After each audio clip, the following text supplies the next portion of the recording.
किसी भी कंट्री में अगर आपको किसी शॉप पर जाकर कोई चीज़ खरीदनी हो तो उसके लिए आपको करेंसी की ज़रूरत होगी, यानी पैसों की ज़रूरत होगी, क्योंकि बगैर पैसों के ना आपको कोई चीज़ देगा और ना ही आप खरीद पाएंगे। इस वजह से लेन देन के मामले में आपको पैसों की ज़रूरत पड़ेगी। मान लीजिए कि अगर आपके पास सफ़ेद कागज़ के टुकड़े हैं और आप इन्हें इस्तेमाल करके कोई चीज़ खरीदना चाहें तो आप नहीं खरीद पाएंगे, और अगर आप कागज़ की बनी हुई ओरिजिनल करेंसी से कोई चीज़ खरीदना चाहें तो आप कोई भी चीज़ बड़ी आसानी से खरीद सकेंगे। इस चीज़ के पीछे क्या वजह थी कि पहले भी आप कागज़ ही लेकर गए और आपको कुछ नहीं मिला, और बाद में भी आप कागज़ ही लेकर गए, मगर इस बार आपने कोई भी चीज़ बड़ी आसानी से खरीद ली। इसके पीछे एक ही वजह है और वो है वैल्यू। आम सफ़ेद कागज़ की कोई वैल्यू नहीं है। अगर ये इस्तेमाल होने लगे तो इससे कोई भी बना सकेगा और कोई भी अमीर हो सकेगा। अगर ऐसा हुआ तो दुनिया में इकॉनमी पर एक तूफान आ सकता है, जबकि ओरिजिनल करेंसी को एक खास शक्ल और ख़ास वैल्यू दी गई है और इसको कोई भी नहीं बना सकता। इसको बनाने का अख्तियार हुकूमत ने पाकिस्तान सिक्योरिटी प्रिंटिंग कॉरपोरेशन यानी PSPC को दिया है। ये स्टेट बैंक ऑफ पाकिस्तान का एक इदारा है जो वफाकी हुकूमत के लिए बैंक नोट और प्राइस बॉन्ड जैसे सिक्योरिटी प्रोडक्ट प्रिंट करता है। ये एक प्राइवेट इदारा है जो गवर्नमेंट ऑफ पाकिस्तान की जानब से 10 मार्च 1949 में as a joint venture company के तौर पर बनाया गया था। करेंसी चीजों को एक्सचेंज करने के दरमियान एक जरिया है। इसकी अपनी कोई वैल्यू नहीं, ये चीजों की वैल्यू को मैयर करने के लिए इस्तेमाल होती है। जैसा कि एक अंडे की वैल्यू 30 रुपए है, अगर इन्फ्लेशन की वजह से अंडे की वैल्यू यानी कीमत इंक्रीज होकर 40 रुपए हो जाती है तब करेंसी 30 की 30 ही रहती है, जबकि अंडे की वैल्यू इंक्रीज होकर 40 हो जाती है। यानी अब अंडे की वैल्यू इंक्रीज हुई है, करेंसी की नहीं। इस तरह ये करेंसी चीजों को एक्सचेंज करने के लिए लोगों का एक भरोसा है। अगर आप 100 रुपए से किसी शॉप पर जाकर कोई चीज खरीदना चाहें तो दुकानदार उस 100 रुपए को एक्सेप्ट करेगा, क्योंकि उसे इस चीज का भरोसा होता है कि वो इसी 100 रुपए को इस्तेमाल करके अपनी शॉप के लिए चीजें बड़ी आसानी से खरीद सकेगा। आइए इस चीज को समझने की कोशिश करते हैं कि किस तरह ये करेंसी चीजों को एक्सचेंज करने का जरिया बनी और किस तरह पैसा लोगों में इस्तेमाल होता है। वीडियो शुरू करने से पहले आपसे दरख्वास्त है कि अगर आप हमारे चैनल पर नए हैं तो हमारे चैनल को सब्सक्राइब करें ताकि हर नई आने वाली वीडियो आप तक पहले पहुंच सकें। जब करेंसी इजाद नहीं हुई थी तो उस वक्त लोग चीज़ों को खरीदने के लिए या बेचने के लिए बार्टर सिस्टम इस्तेमाल करते थे। इसमें वो चीज़ों को आपस में एक्सचेंज करते थे। उस वक्त एक्सचेंज करने के लिए वो नमक, गंदम, हथियार और तंबाकू वगैरह को इस्तेमाल करते थे। यानी जिसके पास जो चीज़ पड़ी होती वो दूसरे को देकर इससे अपनी मर्जी की चीज़ खरीद लेता। मिसाल के तौर पर अगर एक आदमी के पास प्याज पड़े हों मगर उसे टमाटर की ज़रूरत है, अब वो किसी ऐसे आदमी को तलाश करता जिसके पास टमाटर पड़े हों और वो उससे प्याज देकर टमाटर खरीद ले। इस तरह लोग आपस में लेन देन करते थे, मगर इससे कई मुश्किलात पैदा होती थी। एक तो एक्सचेंज करना मुश्किल होता था और दूसरा इसे एक जगह से दूसरी जगह लेकर जाना मुश्किल होता था। तो इस तरह ये मुश्किल पैदा होती थी कि इस तरह किसी आदमी को तलाश करना जिसके पास टमाटर वाफर मकदार में हो और वो बेचना चाहता हो और उससे प्याज की जरूरत भी हो, तो ये एक डबल कोइंसिडेंस बन जाता था। अगर इनमें से एक शर्त भी पूरी ना होती तो वो चीज़ों को खरीद और बेच नहीं सकते थे। सबसे बड़ी मुश्किल जो थी वो उस वक्त लोग दौलत को इकट्ठा नहीं कर सकते थे, क्योंकि अगर खाने की चीज़ें इकट्ठा करते तो वो थोड़े वक्त के बाद ख़राब हो जानी थी। अगर किसी जानवर को पालते तो वो भी बीमारी की वजह से या किसी दूसरी वजह से मर सकता था। तो इस वजह से किसी एक चीज़ पर डिपेंड होना मुश्किल था। अगर एक चीज़ जमा कर भी लेते तो उसे एक्सचेंज करने के लिए डबल कोइंसिडेंस करना पड़ता था। इन तमाम मुश्किलात से बचने के लिए 700 कबल मसीह में लीदिया के नाम से एक स्टेट थी जो आज के तुर्की की जगह पर मौजूद है। वहाँ सिक्के की शक्ल में पहली करेंसी तैयार की गई। इस करेंसी को सोने और चांदी को पिघलाकर तैयार किया गया और इसे एक खास शक्ल दी गई और इसके ऊपर एक जानवर की तस्वीर बनाई गई जिसकी शक्ल कुछ यूं थी और इसे द लाइडियन किंग का नाम दिया गया। इस करेंसी को बनाने का यह मकसद था कि लोग जो चीजें आपस में एक्सचेंज करते थे उससे जान छुड़ा सकें, दौलत को इकट्ठा कर सकें। सकें, यानी कि लेन देन आपस में बड़ी आसानी से कर सकें। इस सिक्के को तिजारत करने के लिए लोगों में फैला दिया गया। शुरू में तो लोगों ने इसको कबूल करने से इनकार कर दिया, क्योंकि लोगों में ये एक नई चीज थी। उनका ख्याल था कि अगर वो इसको कबूल करके इसके बदले कोई चीज बेच दें तो इसके बदले दोबारा कोई चीज नहीं खरीद पाएंगे, क्योंकि इस पर लोगों को भरोसा नहीं था। लेकिन वक्त गुजरने के साथ साथ ये सिक्के अपना जोर पकड़ते गए और बाद में इसे रोमियो, यूनानियों और चीनियों ने भी कबूल करना शुरू कर दिया।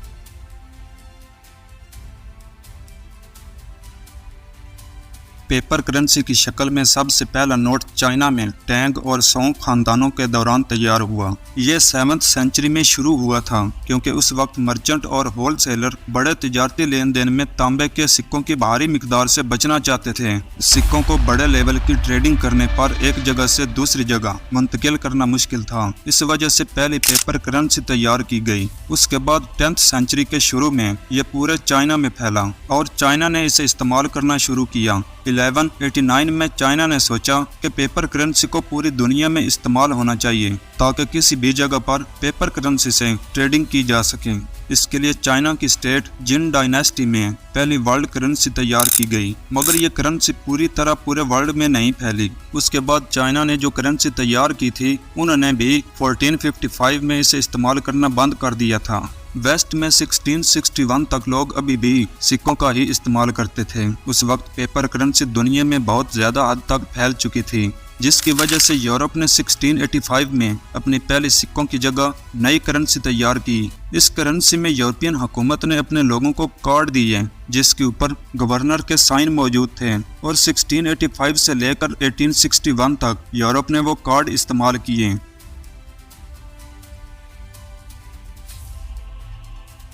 देखें, किसी भी कंट्री में करेंसी का अलग होना कई चीज़ों पर डिपेंड करता है, जैसे कि इकोनॉमिक सिचुएशन पर या इन्फ्लेशन रेट पर। अगर इन्फ्लेशन रेट की बात की जाए तो वो हर कंट्री में अलग अलग है।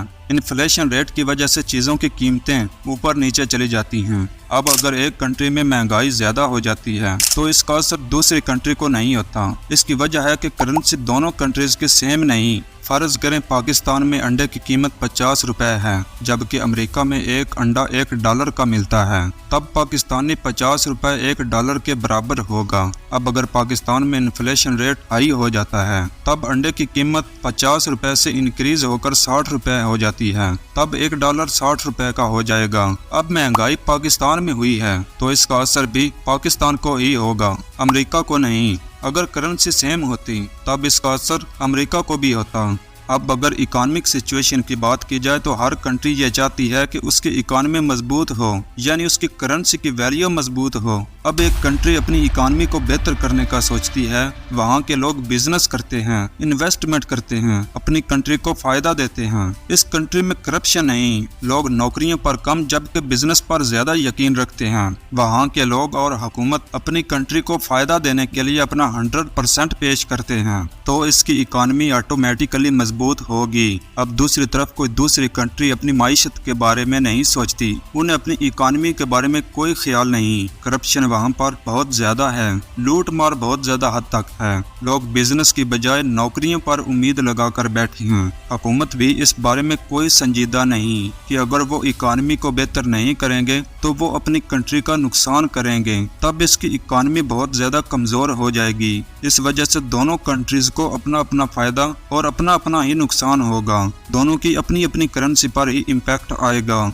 अगर दोनों की करेंसी सेम होती तब एक कंट्री जो ग्रो कर रही थी और उसकी करेंसी मजबूत हो रही थी तो उसका फायदा दूसरी कंट्री को भी होता।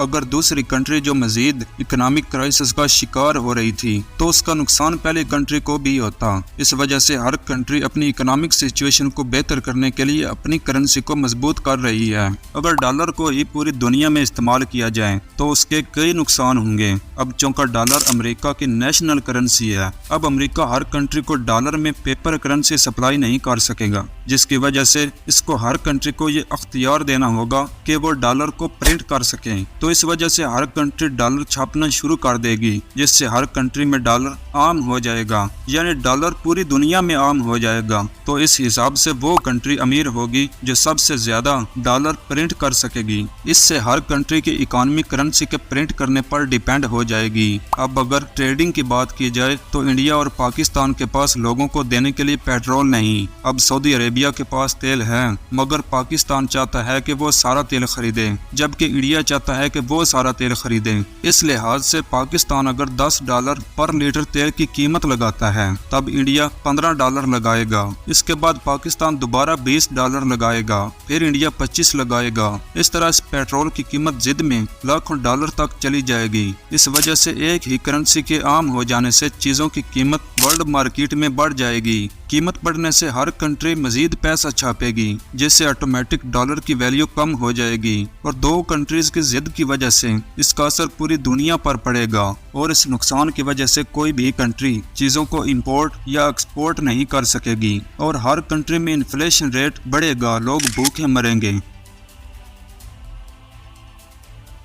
वर्ल्ड वॉर 1 शुरू होने से पहले जितनी भी डेवलप कंट्रीज थीं, वो करेंसी एक्सचेंज को बेहतर करने के लिए गोल्ड से करेंसी को एक्सचेंज करती थीं। उस वक्त ब्रिटिश पाउंड दुनिया की रिजर्व करेंसी थी। कंट्रीज आपस में ट्रेडिंग करने के लिए ब्रिटिश पाउंड को इस्तेमाल करती थीं। लेकिन जब वर्ल्ड वॉर 1 शुरू हुई तो बहुत सारी कंट्रीज ने बजाय सोने के इस्तेमाल के अपनी करेंसी से अपनी फौज के अखराजात पूरे किए, जिसमें बहुत ज्यादा एक्सपेंसेस आए और इससे इनकी करेंसीज की वैल्यू बहुत ज्यादा कम हो गई। उस वक्त बरतानिया की भी इतनी बुरी हालत हो गई कि जंग के तीसरे साल एक कर्ज लेना शुरू कर दिया। बरतानिया समेत कई कंट्रीज ने अमेरिका से कर्ज लिया। इसका सबसे ज्यादा नुकसान बरतानिया को हुआ। 1920 तक अमेरिका की इकानमी बरतानिया से ऊपर चली गई। 1931 तक बरतानिया की इकानमी इतनी ज्यादा नीचे गई कि उन्होंने गोल्ड को छोड़ दिया और आलमी मार्केट में ट्रेडर के अकाउंट खत्म कर दिए जो ब्रिटिश पाउंड में ट्रेडिंग करते थे। बरतानवी पाउंड रिजर्व करेंसी के नाम पर बस एक नाम ही रह गया था,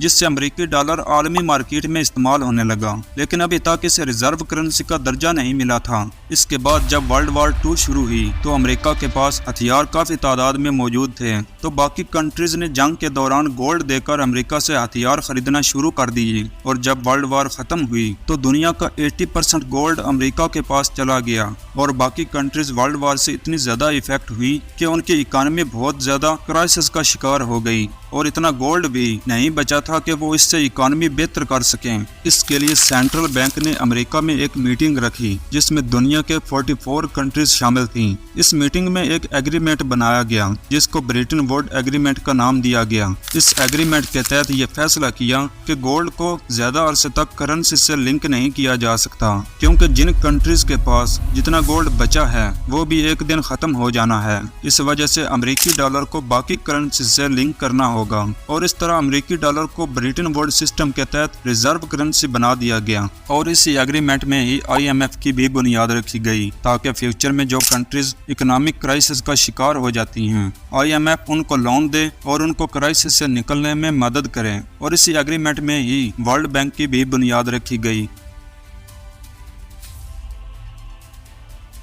देखिए, कंट्री चाहे कोई भी हो, वो अमेरिका हो या बरतानिया हो, अगर किसी कंट्री में इन्फ्लेशन बहुत ज्यादा हाई हो, उसके ऊपर कर्जा बहुत ज्यादा हो या वो किसी वार में कूद पड़े, इससे उसकी इकोनॉमी पर बहुत ज्यादा असर पड़ता है। इसकी वजह से उसकी करेंसी की वैल्यू डिक्रीज हो जाती है। अमेरिका की सूरत हाल भी कुछ इस तरह ही है। अमेरिका पर खुद के बैंक्स का $31 ट्रिलियन कर्जा है जो आहिस्ता आहिस्ता मजीद बढ़ रहा है। USA का टैक्स सिस्टम इतना ज्यादा रेवेन्यू जनरेट नहीं कर सकता, उसके टैक्स रेवेन्यू से ज्यादा उसके अपने खर्चे हैं। टैक्स रेवेन्यू $4.9 ट्रिलियन है जबकि स्पेंडिंग्स $6.3 ट्रिलियन हैं। इन सब चीजों से अगर USA डॉलर कोलैप करता है तो इसका असर पूरी दुनिया पर पड़ सकता है। अगर US डॉलर कोलैप करता है तो US में इन्फ्लेशन रेट ज्यादा हाई हो जाएगा, मगर इसका असर अमेरिका से ज्यादा बाकी दुनिया पर पड़ेगा। इससे बाकी दुनिया में भी इन्फ्लेशन रेट बढ़ सकता है। इंपोर्ट के रेट ज्यादा हाई हो जाएंगे। मिसाल के तौर पर अगर तेल आलमी मार्केट में $100 पर बैरल है,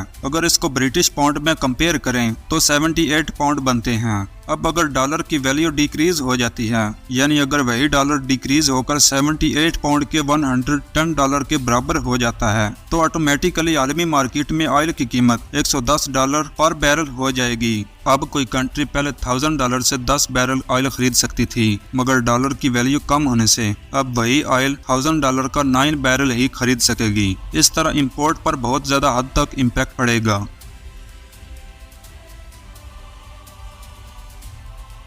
अब अगर पिछली सारी कहानी में देखा जाए तो करेंसी एक नहीं रही, बल्कि वक्त के साथ तब्दील होती रही। पहले ट्रेडिंग के लिए सिक्के और इसके बाद पेपर करेंसी का इस्तेमाल हुआ। अब डिजिटल करेंसी बहुत ज्यादा हद तक इस्तेमाल हो रही है। 92% वर्ल्ड करेंसी डिजिटल में इस्तेमाल हो रही है, यानी मोस्ट ऑफ द मनी जो आप कमाते हैं, ट्रांजैक्ट करते हैं या चीजों को खरीदने के लिए इस्तेमाल करते हैं, उसमें डिजिटल करेंसी ही इस्तेमाल होती है और 8% ही पूरी दुनिया में फिजिकल करेंसी का इस्तेमाल है। शॉपिंग मॉल्स और बड़े बड़े होटल्स में पेमेंट करने के लिए क्रेडिट कार्ड का इस्तेमाल आम हो चुका है। अब किसी को पेपर मनी अपनी जेब में लेकर घूमने की जरूरत नहीं। फ्यूचर में आने वाली करेंसीज में क्रिप्टो करेंसीज बहुत ज्यादा हद तक इस्तेमाल होंगी। बिटकॉइन, इथेरियम और भी जितनी क्रिप्टो करेंसीज हैं, उनको पूरी दुनिया में बगैर किसी बैंकिंग सिस्टम के एक जगह से दूसरी जगह बड़े फास्ट तरीके से भेजा जा सकता है।